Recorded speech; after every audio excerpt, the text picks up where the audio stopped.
What's up guys, welcome back to our RC. So we have the controversial LTE Rambler RS here, but of course we're going to do a neutral review here today. And my shipping box came in a good condition but crushed inside, and then my Rambler RS is unfortunately crushed as well. The front cockpit is deformed, the rear is deformed, but luckily I managed to just massage it without using hot water and then get back to shape. So it's like brand new now, as maybe you can see here. So I'm going to walk you through briefly like what equipment I use and my setup. So this hatch is a magnetic hatch, and then the rear is a magnetic hatch as well. There's some controversy whether the magnetic hatch is strong enough or not, and we're going to find out. So this setup is a temporary setup. I have a 4S 3000 milliamp over here, and then this is a very old 5.8 GHz VTX, just a temporary setup. It's supposed to be on the outside of the wing. And we have a Maytag F405 wing here, and this is the best flight controller you can get nowadays because of the all-in-one things in this flight controller. There's OSD already built in, 5V BEC with an adequate M supply. There's also 12V and 9V BEC for your VTX. There's also a BEC to power the flight controller itself. And the EAC, I'm using Hack RC with a Bilal Heli firmware 35M. Probably temporary, depends how much M you're drawing. Propeller is also temporary while waiting for the other one. This is a Sunny Sky 2216, 1400 kV, and we have 7-inch prop. We're going to switch to 1200 kV so that we can use a larger prop at 8-inch. GPS is just a normal BN220, and then it's fine to be tucked inside even completely, as I did with the air loader, the reliable Emax ES08 analog. And make sure you get the original one. They are fixed out there. So CG balance on the recommended CG over here, and so far I think they are right, as with the air loader as well. So slightly nose heavy, just to be safe. Now let's do the flight test. Yay. Okay. Okay. Oh, Maiden kencang Okay. Ready? Chào Trạch ạ. Xanh cây à? Ui, lẹ à. Phi co cái này. Màu too noisy. It feels like a rock.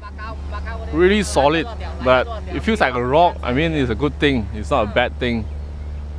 This is the forward sweep wing kind of character. You can fly really slow, gracefully and smooth.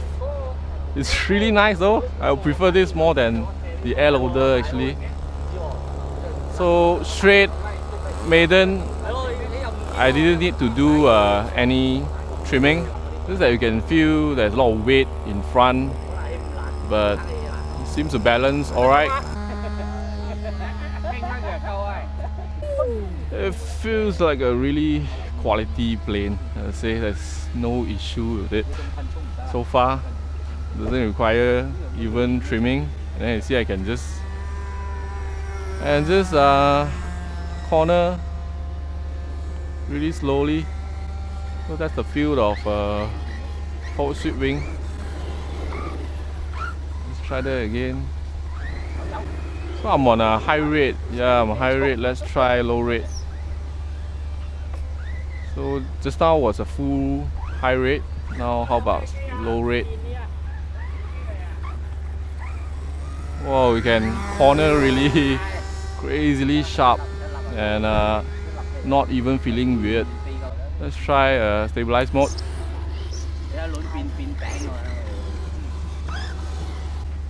Okay, stabilize mode is fine.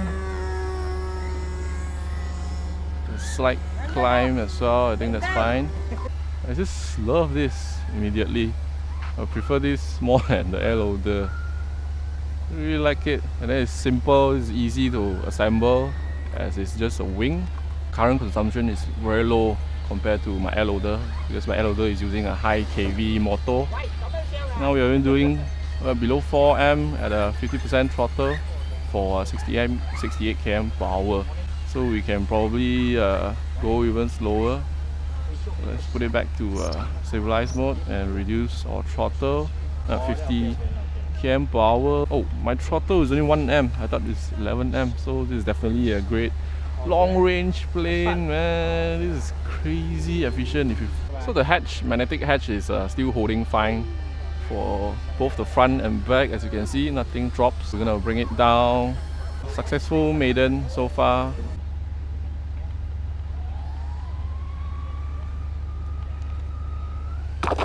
That's crazy. It's quite fast, but that's our first maiden. So managed to slow down the propeller enough, and oh, there's a little sand in. Alright, so super successful maiden of the Rambler RS. I didn't put this fins here, and it still flies. It still flies on rail. Flies really nice, and with the forward sweep wing setup, there's much weight in front, but that's supposed to be the way it is. You don't need any up trim as well. So if you want to get the same thing, you can check out the link in description for exactly the same items here, for everything over here, the batteries, the especially the flight controller. If you want an all-in-one solution and a very reliable, well-made, high-quality flight controller that can run Ardu plane and also INAV, look for this Maytag F405, and it's a high-quality Sunny Sky brushless motor, as everyone knows as well, and also the servo, the Emax servo that everyone trusts. Alright, so thank you so much for watching. Thank you Banggood for sending this. Well, actually I paid for it, and so thanks again everyone for watching. Check out the link in the description, and I'll see you on another video. Bye.